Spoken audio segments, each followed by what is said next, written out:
Bueno hermanos, el día de hoy toca hablar de Ishizu, la mujer que creía tener el destino de su lado. Ishizu era la hija mayor del clan Ishtar, una familia de cuidadores de tumbas. Sin embargo, según la tradición, solo los hombres podían convertirse en los líderes del clan, y solo ellos podían resguardar el antiguo secreto del faraón. Por eso, a pesar de que Ishizu era la mayor, nunca fue obligada a pasar por el ritual de iniciación de los cuidadores de tumbas, que sí pasó Marik. Sin embargo, ya saben, ser mujer en este tipo de culturas y familias tan estrictas no trae muchas ventajas precisamente. Al igual que el resto de su familia, ella vivía encerrada en las profundidades de la tierra, tal y como lo indicaban las tradiciones de los cuidadores de tumbas. Ellos debían permanecer ocultos de todo el mundo exterior, y por su parte, Ishizu tampoco se arriesgaba a salir, pues ella era obediente a su padre, quien creo que está de más decir que era un terrible padre. Si se enteraba que alguno de sus hijos salió del escondite, era capaz de cometer una locura. Un día su hermano Marik la convenció de llevarlo a conocer el exterior, a lo que ella con algo de temor accedió, pero debían regresar antes de que su padre notara que ya no estaban. Caminaron un tiempo fuera, pero lamentablemente se les fue la noción del tiempo, y regresaron de inmediato. Cuando llegaron, se dieron cuenta de que su padre se había percatado de que ya no estaban, por lo cual estaba castigando a Odion, quien era el encargado de cubrir a los hermanos, para que les dijera dónde estaban. Ante la brutalidad de su padre, Marik despertaría una segunda personalidad malvada, que se adueñaría del cetro del milenio y desviviría a su padre. Esto dejaría muy aterrada a Ishizu, pues sabía que ese día algo había cambiado dentro de su hermano. Tiempo más tarde, cuando el faraón regresó a nuestro mundo, ella se enteró del plan de Marik, el cual era el convertirse en el nuevo faraón para poder liberar a su familia de la promesa de los cuidadores de tumbas. Pero Ishizu se adelantó a él, y para frustrar su plan se robó la carta de Obelisco el Atormentador.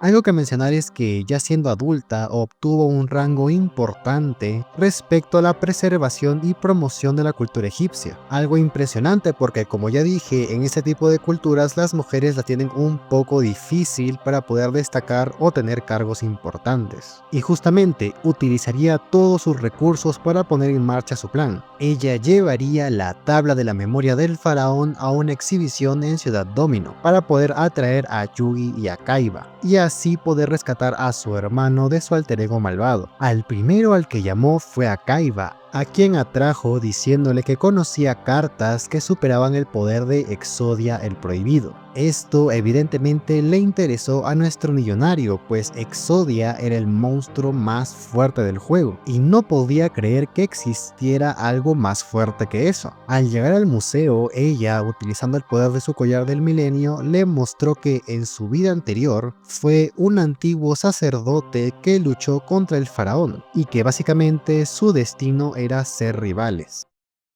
Esto impresiona a Kaiba, pero mantiene el foco en lo que verdaderamente llamaba su atención, y era el conocer las cartas que superaban a Exodia. En la tabla de la memoria, ella le muestra las figuras de los dioses egipcios, y le dice que dichas deidades superaban el poder del prohibido. Existen 3 de ellas, pero 2 fueron robadas por los cazadores raros, y ella solo tenía una, Obelisco el Atormentador. Ella le da esa carta a Kaiba y le propone que haga un torneo. De esa forma atraerán a los cazadores raros y podrán obtener las demás cartas. Kaiba le pregunta por qué se la da, si acaso está segura de que puede confiar en él, pues puede que él consiga todas las demás cartas de Dios y se rehúse a devolvérselas. Y ella, extremadamente tranquila, le dice que confía en él. Kaiba estaba tan cegado por todo el poder que podía obtener que ni siquiera se dio cuenta de que estaba siendo utilizado por Ishizu. Y es que desde un principio todo esto era un plan de ella. Para este punto, Ishizu ya utiliza el collar del milenio y sabe lo que va a pasar en el futuro. Por eso ella solo tiene que actuar según el collar lo indique. Ella utiliza a Kaiba porque sabe que es el único con los recursos y el poder de convocatoria para poder llevar a cabo un torneo así. Y puede que aquí algunos se pregunten por qué le dio el dios egipcio a Kaiba y no a Yugi, por ejemplo, para que tuviera un arma para poder enfrentar a su hermano y recuperar las demás cartas de Dios. Quiero decir, eso sería lo más lógico, pero el collar ya le había dicho que darle la carta a Kaiba era la única forma de que todo sucediera como debía. Si Kaiba no veía al menos una de estas cartas en persona, jamás habría creado el torneo, porque para que este hombre te crea y te preste atención, debes demostrarle pruebas de lo que estás diciendo. Por eso era necesario que le dieran Obelisco. Y otro punto es que gracias al collar de Ishizu estaba segura de que el faraón obtendría Slifer y que ella misma recuperaría a Obelisco y se lo entregaría al faraón para que luchara contra su hermano. Por eso estaba tan confiada en que recuperaría la carta, aunque se la diera a Kaiba. Luego de esto, ella habla con el faraón y le muestra la tabla de la memoria. Además, le dice que si quiere recuperar su memoria, deberá reunir los 7 artículos del milenio, junto con las cartas de dioses egipcios. De cierta forma, es algo curioso cómo funciona el destino, pues como recordarán, ella era la hermana mayor del clan, pero por ser mujer no podía tomar el rol del líder de los cuidadores de tumbas, y se supone que el deber del líder es estar preparado para cuando el faraón regrese al mundo de los vivos, y guiarlo para que recupere su memoria. Curiosamente, aunque Ishizu no podía ser la líder, terminó cumpliendo este rol mejor que su hermano, pues ella es quien le da un poco de claridad al faraón sobre el objetivo que debe perseguir. Es curioso pensar que si ella hubiera sido la líder desde el principio, quizás todo el incidente con Marik no habría ocurrido.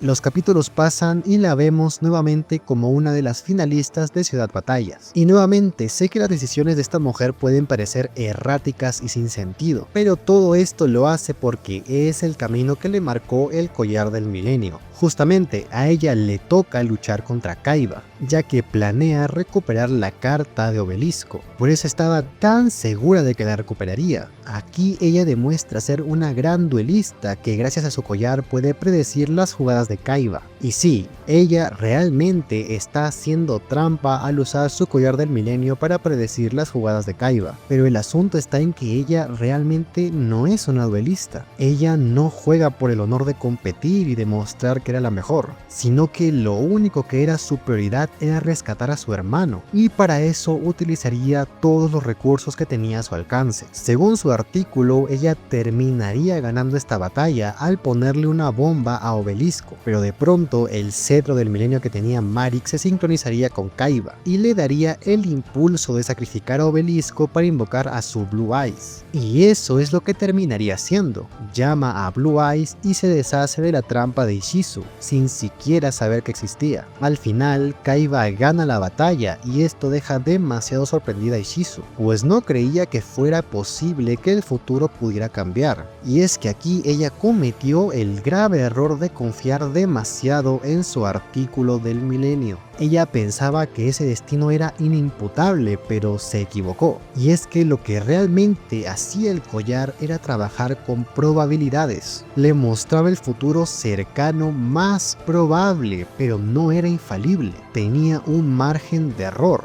Y en esta ocasión el collar no contempló la intervención de otro artículo del milenio en la batalla. El cetro, al sentir que su antiguo amo estaba en problemas, se activó solo para que pudiera cambiar el destino y contrarrestar los efectos de otro artículo que se estaba utilizando en su contra. En este caso era el collar. Por eso, a pesar de que Ishizu se creía una maestra del destino, ella misma terminó siendo un instrumento del mismo, para que las cosas sucedieran como las vimos en el anime, ya que ella pecó de soberbia, pensó que el futuro actuaba a su favor, pero realmente ella solo fue un peón más que actuó como lo hizo solo porque así lo quiso el destino. Les aseguro, hermanos, que en sus planes no estaba el que Kaiba le gane. En el futuro que ella vio, esa batalla final entre el faraón y Kaiba no iba a suceder. Ella planeaba recuperar a Obelisco y tenía dos opciones, o entregarle la carta al faraón o enfrentarse ella misma a su hermano, pero en ninguno de sus posibles escenarios estaba el que Kaiba siguiera en el juego. Para ella, el rol del tipo ya había terminado, pero pues se equivocó. Al final ella le termina entregando su collar a Yugi, ya que no le es de utilidad, pues ya comprobó que el futuro que muestra puede cambiar y era peligroso seguir viéndolo, pues podía cometer un error nuevamente y arruinar todo. En vez de eso, prefería tener fe en que Yugi y los demás resolverían la situación, y su hermano sería libre de su alter ego malvado. Después de esto, ella tiene una interacción interesante con Kaiba, que no recuerdo si también ocurre en el manga, pero el punto es que Kaiba está por marcharse luego de perder contra Yugi, y Shizu lo detiene y le dice que Yugi no podrá ganar sin su ayuda, ya que aunque ahora tenga el poder de los dos dioses, Ra es demasiado fuerte. Kaiba le dice que eso ya no es asunto suyo y que se irá. El tipo genuinamente estaba dispuesto a detonar la torre luego de perder, pero Ishizu le recuerda las palabras escritas en la tabla de la memoria. En esa tabla había escritas plegarias para el alma del faraón, de nada más y nada menos que su amigo verdadero, el antepasado de Kaiba. Ella dice que todo esto es obra del destino y que él debe de ayudar a Yugi para que pueda superar el poder de Ra. Kaiba lo duda mucho, pues aún tiene odio en su corazón, pero gracias a la ayuda de Mokuba él decide colaborar, además de que estaba intrigado, porque aunque él le diera a Yugi la carta que tenía para sellar los poderes de Ra, la probabilidad de victoria era solo de un 20%. Y él deseaba ver si era capaz de realizar ese milagro. Esto es interesante porque Ishizu aquí actúa sin tener el collar del milenio. Ella actúa según lo que cree que es correcto, no como antes que su collar le decía todo lo que tenía que hacer. Ella aquí decide tomar la iniciativa y actuar según lo que ella creía que era correcto. Al final, por suerte, Marik regresa a la normalidad y vuelve junto a Ishizu y Odion. Después, ella junto a su hermano sirve de guía para que el faraón pueda recuperar sus recuerdos. Y cuando el duelo ceremonial por fin termina, ella exclama que sus deberes como cuidadores de tumbas habían terminado. Ahora oficialmente eran libres de vivir sus vidas. Ishizu, sin dudas, es un personaje interesante, el cual es clave para que todos los acontecimientos de Ciudad Batalla se den. Ella demostró ser muy inteligente, pero además arrogante, pues creía que el destino jugaba a su favor, al tener el collar de su lado, lo que le costó que todo su plan y todos sus esfuerzos se vinieran abajo en un segundo al perder contra Kaiba. Y posterior a eso, tuvo la sabiduría de dejar ir el collar, pues era peligroso que siguiera viendo el futuro, pues podía cometer otro error así, y finalmente pudo obtener la libertad que tanto querían ella y su familia.